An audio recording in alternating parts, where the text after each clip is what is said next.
Kailangan yun naman. So,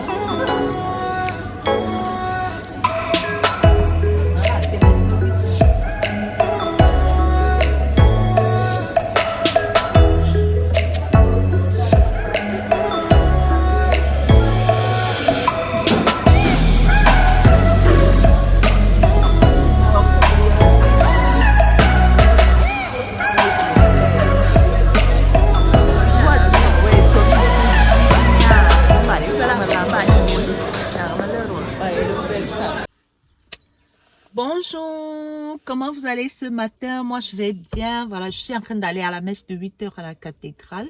Je vous ramène avec moi. Je voudrais que nous parlions des amitiés toxiques, des personnes toxiques, des groupes toxiques, des associations toxiques. Voilà, beaucoup de personnes font les frais de ces groupes-là aujourd'hui par des empoisonnements, par des démoralisations permanentes, par des dépressions, par vraiment des découragements et même des mal-être. Voilà, je vous assure, si vous mettez avec vous faites votre vie, vous rassemblez avec des personnes toxiques, des personnes malveillantes, vous fréquentez un milieu où vous n'êtes pas, comment dire, apprécié à votre juste valeur, je vous assure, vous serez mal. Il y a, j'ai lu un jour dans le net une petite histoire, voilà, je vous la raconte avant que je crois. Voilà, et il y avait une jeune fille qui était étudiante, voilà, dans une autre ville. Et voilà, elle se retrouvait en colocation avec une autre jeune fille qui ne faisait jamais sa part de travail. Ça veut dire quand c'était son tour de faire la vaisselle, son tour d'aller payer les factures et tout, elle ne le faisait pas, ce qui faisait qu'elle se retrouvait en mal de, comment dire, en coupure d'électricité, à faire de la vaisselle qu'elle ne devait pas, lancer les machines de l'autre fille parce qu'elle entassait beaucoup d'avis sales à la buanderie. Et en même temps, à côté, elle avait un petit stage, un petit job étudiant. Et à ce job-là, elle avait un patron qui la rabaissait, mais de ouf à tout moment. Et en plus de ça, elle avait un petit copain qui passait des heures sur le connecté, mais qui ne répondait jamais à ses messages. Une histoire très, très toxique. C'est pour ça que je vais vous raconter ce truc-là, parce que j'ai été avec ce type de personnes. Je vais vous dire tout à l'heure... après cette petite histoire-là, après un jour, son père vient lui rendre visite dans la petite ville où elle est. L'histoire se passe aux États-Unis. Alors, il devait aller manger avant et tout. Elle trouve une fille qui est l'ombre, mais l'ombre alors de la jeune fille qui est partie de chez lui. C'était plus la fille rangée, pleine de vie, de bonne humeur et tout. C'est-à-dire, c'est une personne qui râle à tout moment et son père lui dit, voilà, qu'est-ce qui ne va pas ma fille? Apparemment, elle avait perdu déjà sa mère, son père lui dit, papa, je suis au bout de ma vie, ça ne va pas parce que non seulement le job étudiant que j'ai, comment dire, on me traite mal, le temps rabaissé alors que je suis payé à moitié prix par rapport aux personnes qui sont titulaires dans cette entreprise. Papa, c'est là. C'est terrible et tout, un peu comme je vous expliquais. Et son père lui a dit que tu es la source de tous ces problèmes. Et il ne comprenait, il dit, attends, on me fait du mal et tu dis que je suis la source de tous ces problèmes. Alors, effectivement, c'était son anniversaire. Quand son père arrivait, ils devaient manger ensemble et tout. Et c'est ce jour que son copain lui a envoyé un message méchant. Son père lui a offert une montre. Voilà, une montre, je ne sais pas comment on appelle ça, pas le montre qu'on met sur la main, là, les petites pendules là, il y avait ça dans les films d'avant, c'est-à-dire c'est une montre avec son père attrape sa main, il met là et il lui donne le coffret, il lui dit, voilà, je veux que tu ailles dans une, comment dire, une brocante avec ce truc-là, elle arrive là-bas, on lui dit... son père lui avait, et on lui dit, on lui donne 100 $. Et elle s'est dit, arrivée là-bas, le brocandier lui a dit, on dit Bocantier ou Bocantier, lui a dit, je te donne 100 $. Et elle a dit, elle a voulu prendre, elle a dit non, ça a une valeur sentimentale. Apparemment, ce montre a appartenu à mon père et maintenant à moi, elle a une valeur sentimentale. Elle est rentrée avec, elle a posé, pour elle, c'était un truc comme ça. Alors, elle a appelé, son père l'a appelé, job. Elle dit à son papa, je suis en train d'aller à mon job. Son père lui dit, bon, avant d'aller à ton job, je voudrais que tu amènes ce bijou-là chez un bijoutier. Cette montre-là. Alors, elle est arrivée là-bas. Le monsieur regarde, il regarde, il regarde, il regarde. Il lui dit, voilà, je te donne 3000 $. Après, il dit, merde, ça vaut autant? Mais le monsieur, il m'a dit, là, c'était 100 $. Le monsieur a hoché les trucs. Après, donné le bijou. Parce que c'était un bijou de famille qu'elle avait reçu, une montre de famille. Elle est rentrée avec cela. Et son père, comment dire, elle a vu son père le soir, ils ont mangé et tout. Et son père lui a dit, voilà, je voudrais que tu amènes cela chez un collectionneur. Elle est allée chez le collectionneur. Voilà, je vais pas être long, je vais elle a amené ce bijou chez apporté, voilà, autant pour moi, ce bijou chez un collectionneur. Et là, le monsieur regarde, il regarde, mais c'est une petite pépite. Je te donne 15 000 $. Elle dit, quoi? 15 000 $. Et elle a dit, je crois que je le vendrai quand je voudrais acheter une maison. Pour le moment, c'est une valeur sentimentale.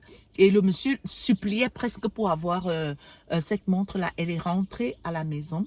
Alors, son père, le lendemain, après son job étudiant, l'a invité manger encore. Pendant qu'il mange avec sa fille, et sa fille lui a dit, mais attends, pourquoi tu savais que cette montre vaut autant? Pourquoi est-ce que tu m'as fait faire le tour de ces personnes-là? Et son père lui a dit, je voudrais, ce cadeau, j'ai voulu te le donner pour tes 20 ans, parce que cette année, tu soutiens, tu fais ta soutenance, et je crois que tu es assez grande pour garder cette montre-là. Aussi, elle t'apporte une grande leçon de vie. J'aurais pu te la donner comme ça et te dire après, mais la situation que tu vis m'a emmené à te faire ces tours-là. Et la fille lui dit, et l'intérêt, c'est quoi? Il lui a dit, voilà, dans cette vie, ta valeur dépend des personnes avec lesquelles tu te mets. Et si tu penses que les gens ne t'estiment pas assez, voilà, ne sois pas avec cette personne-là. Voilà, je ne suis pas en train de vous dire d'aller quitter votre job si vous n'avez pas un meilleur job. Alors, elle a commencé à faire, comment dire, à postuler dans les petites annonces des journaux. Ça se passe aux États-Unis, c'est un autre contexte de vie.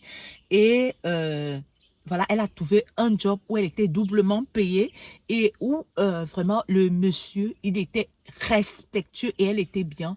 Voilà, et là, son père lui a dit, je vais te servir de caution pour prendre un autre appartement. Elle s'est pris un autre appartement. Elle a quitté l'autre fille et voilà, et c'est comme ça que le père décide de rallonger son séjour et là, son père, chaque fois que son père l'appelle, papa, ouais, je me sens bien, et tout, et tout, et tout. C'était une fille épanouie, et puis son père a pu rentrer dans sa ville. Je vous raconte cette histoire-ci pour vous dire que votre bien-être, comment dire, des gens avec lesquels vous entourez, les personnes, et même le cadre dans lequel vous vivez, influence énormément votre vie actuelle. C'est pour ça qu'il faut éviter de se mettre avec des personnes qui vous jugent, qui vous tirent dans le bas. Si vous êtes avec une personne et la personne ne reconnaît pas la valeur, ne vous estime pas à votre juste valeur, ne restez pas auprès de cette personne-là. Dans les réseaux sociaux, je suivais quelqu'un, voilà, la petite histoire, je suivais quelqu'un et j'étais tout le temps en train d'aller mettre des commentaires dans son... sous ses vidéos. Alors, un moment, je voyais que elle likait et elle commentait tous les commentaires sauf le mien. Alors, voilà, j'ai arrêté d'écrire. Voilà, j'aimais vraiment cette chaîne-là. J'ai même arrêté de regarder cette chaîne-là parce que je n'avais plus envie, en fait. voilà, peut-être, je me suis dit peut-être parce que je vis en Afrique et cette personne estime que, voilà, je ne devrais pas regarder ces vidéos. Voilà, et je vous assure, il y a peu, cette personne vient dans mon inbox, je ne sais pas comment elle a eu mon contact. Elle me dit, voilà, je ne sais pas pourquoi tu ne commandes plus chez moi. Voilà, je suis en train de rebooster mes abonnés et tout et tout. Où est-ce que tu es passé et tout. Et puis, à l'époque, j'avais 700 abonnés quand j'allais commenter chez elle. Et là, et j'étais malade, hein. Là, j'ai plus de 2000. C'est parce que parfois je suis en privé, parfois j'ai des situations et puis je peux partir de la chaîne 6 mois et puis je reviens. Mais là, si le Seigneur veut, je vais rester longtemps.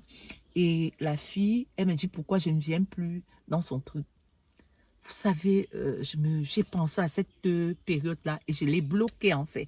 Je n'ai plus voulu échanger quelque chose avec elle et je vous assure, sa chaîne, c'est du genre, elle n'arrive même plus à faire des vues, elle n'arrive plus à... En fait, cette chaîne ne marche plus en fait. C'est du has-been en fait. Voilà. Et puis, voilà, c'est pour ça que je veux vous parler.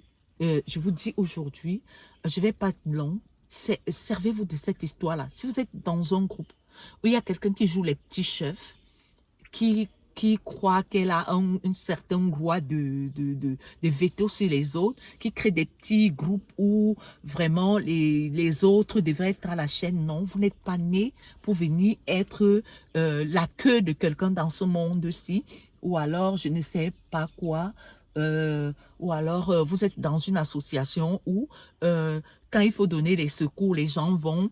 Quand il faut aller assister, les gens vont. Quand toi, tu as un problème, les gens ne sont pas là pour toi. Non, non, non, non. Cette histoire, elle ne prendra pas une minute.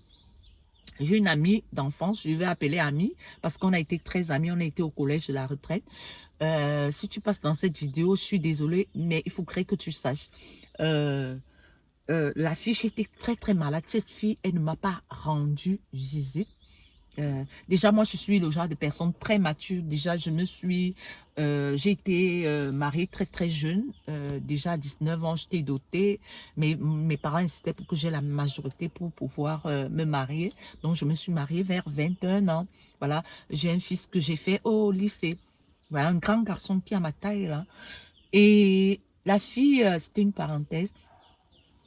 Je suis malade, mais quand tu la vois, tu peux croire qu'elle a 28, 30, c'est le genre de fille assez slim et tout, voilà, skinny et tout, et qui a gardé ce côté adolescent là et tout. À côté d'elle, je suis très maman parce que moi, déjà, j'occupe des responsabilités, comment dire, j'étais une femme dès le début et dans mon quartier là, les dames avec qui je suis amie, c'est des dames qui pourraient être mes parents et même leurs enfants qui sont leurs aînés, les enfants aînés qui sont de ma génération m'appellent tantine, hein. Moi, ça ne me dérange pas. Alors, voilà, le Seigneur a voulu que j'ai cette maturité-là, que je suis là où je suis aujourd'hui et j'accepte ça.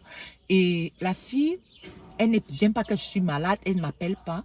Un jour, elle me dit, je reçois son appel.